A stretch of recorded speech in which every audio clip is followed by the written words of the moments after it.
Welcome to BBC International News. First I will tell you the news title and then the details. Great news! Russia is conducting a new campaign in Ukraine. Update news: one worker killed in attack on UN vehicle in Gaza. Breaking news: Hamas retreats, regroups, hits back at Israelis. Listen to the news title so far, now listen to the details. Russia is conducting a new campaign in Ukraine. To increase pressure on the Ukrainian army, Russia has launched an operation in the Kharkiv region in the northeast of the country. In the face of the attack of the Russian forces, the work of rescuing the civilians there is going on. On the other hand, Russian President Vladimir Putin has reshuffled the leadership of the defense sector. Russia is trying to take advantage of Ukraine's weakness before it gets enough weapons from the US. After conducting military operations in southern and eastern parts of Ukraine so far, Moscow has launched attacks in new areas.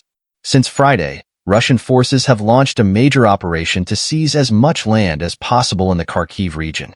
Heavy clashes are taking place between the two forces on the outskirts of the city of Vovchansk, 45 kilometers from Kharkiv, Ukraine's second-largest city.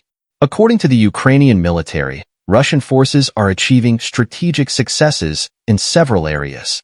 They are running a reckless operation, ignoring the loss of lives of the soldiers. At least 100 Russian soldiers were killed. Ukraine and Russia have conflicting claims over control of the city of Vovchansk. Russia said on Sunday that 4 more villages have come under their control. The operation to rescue innocent people has started in the face of the big operation of the Russian forces. The volunteers asked the people of the affected area to go to the evacuation point with essential items. The governor of Kharkiv said that about 6,000 people have been rescued in the past few days. In a video message, Ukrainian President Volodymyr Zelensky announced defensive clashes in villages in the Kharkiv region. According to him, the level of conflict there is not as intense as in the regions of Donetsk.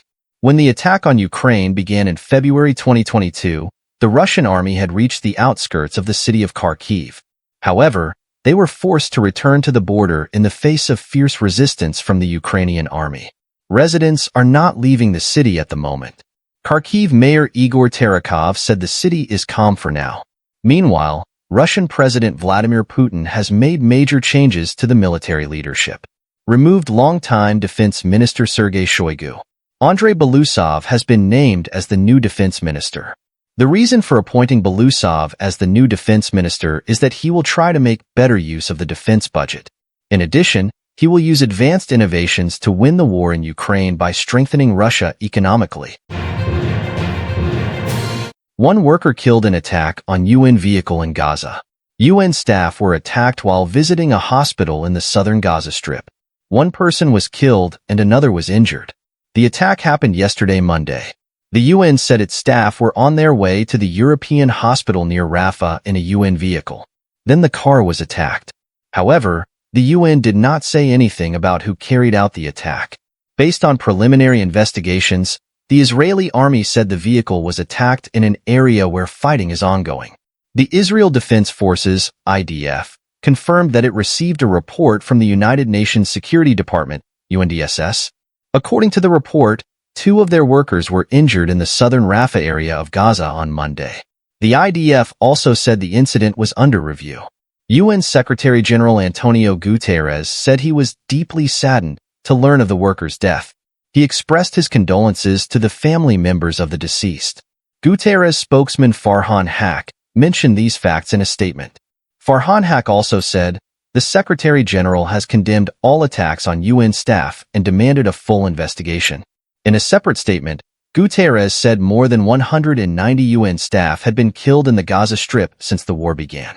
Meanwhile, according to a report by Al Jazeera, an airstrike hit a residential building south of Nuseirat refugee camp in central Gaza on Monday night.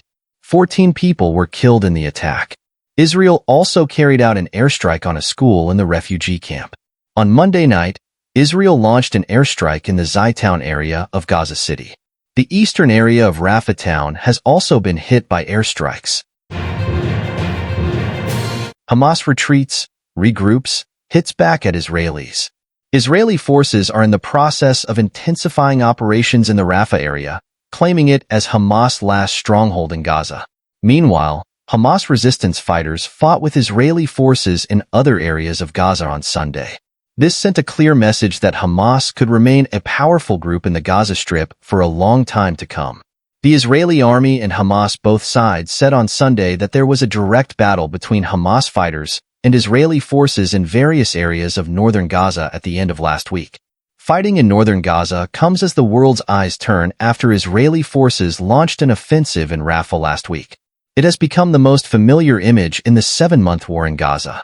Israeli forces declared an area free of Hamas fighters by carrying out operations. But it doesn't last for long. Hamas fighters are regrouping and returning to the fight. U.S. Secretary of State Antony Blinken said on Sunday that he is disappointed that Israel has not yet been able to give any idea about how the Gaza regime will operate. This means that Israel's victory in Gaza may not be permanent and could lead to chaos, anarchy, and a strong Hamas presence once again. The U.S. Secretary of State's warning came after Israeli forces announced the elimination of several Hamas fighters from the Zaytown area of Gaza City. Civilians were asked to evacuate on Saturday from Jabalia, an area near Zaytown. The Israeli army said that more than 24 targets were bombed there that night by militant planes. According to Israeli forces, the operation was carried out based on intelligence that Hamas fighters were meeting there. Hamas said on Sunday that its fighters fought fiercely with Israeli troops near Jabalia. Apart from this, the fighters threw mortar shells at the Israeli forces in